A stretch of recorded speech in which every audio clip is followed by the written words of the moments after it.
উপগঞ্জে আইন শৃঙ্খলা বাহিনীর সাথে একটি পোশাক কারখানার শ্রমিকদের তুমুল সংঘর্ষ হয়েছে। এতে পথচারী, সাংবাদিক সহ অর্ধশত আহত হয়েছেন। ৩ ঘন্টা বন্ধ ছিল ঢাকা সিলেট মহাসড়কে যানবাহন চলাচল। তীব্র যানজটে ভোগান্তিতে পড়েন যাত্রী চালকরা।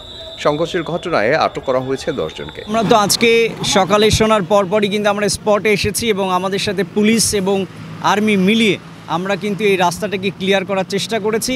শ্রমিকরা যে দাবি দিয়েছে সেই দাবি নিয়ে আমরা ম্যানেজমেন্টের সাথে আজকেই বসবো। আমাদের শ্রমিকদের যারা প্রতিনিধি রয়েছে তাদেরকে সাথে নিয়ে আমরা এটা বসবো এবং এটা আলোচনার মাধ্যমে সমাধান করার চেষ্টা করব।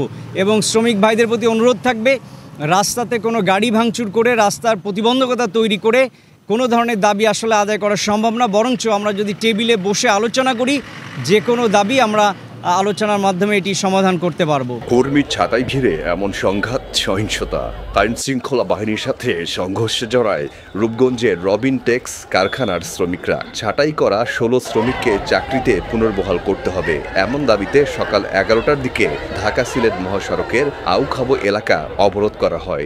আমি কি করবো বলেন, আমরা কেন মারতেছে? আমাদের যে চাকরি করতে 120 কারণ হচ্ছে 120 জন লোক ছাঁটাই করতে, আমাদেরকে না জানায় কি কারণে ছাঁটাই করছে এটা আমাদেরকে বলে নাই।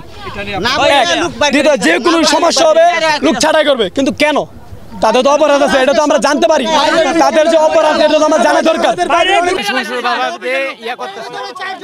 হঠাৎ করে ওরা পিছন থেকে এসে আমাদের ধাক্কি আমরা ফিরাইতে গেছি, আমাদের এই যে মাথা পাশায় বাড়ি দিয়ে আরো 2 জন আমাদের চোখের সামনে। আমাদের 12:30 পরে নাইট বিল চাইতে চাই, নাইট বিল দিতে চায় না, এবং কি ঈদ বোনাস দিতে চায় না। আমরা মানে এগুলা দিয়ে আন্দোলন করি না, আমরা কোনো ভাঙচুর করি নাই। মালিকের পক্ষ আসা এই সেনাবাহিনী হলট করে আসা আমগর অত্যাচার শুরু করছে।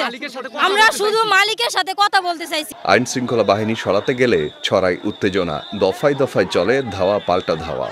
সংঘর্ষে আইন শৃঙ্খলা বাহিনীর সদস্য, সাংবাদিক, পথচারী, শ্রমিক সহ অন্তত অর্ধশত মানুষ আহত হন। মহাসড়কে যানবাহন চলাচল বন্ধ থাকায় দেখা দেয় দীর্ঘ যানজট।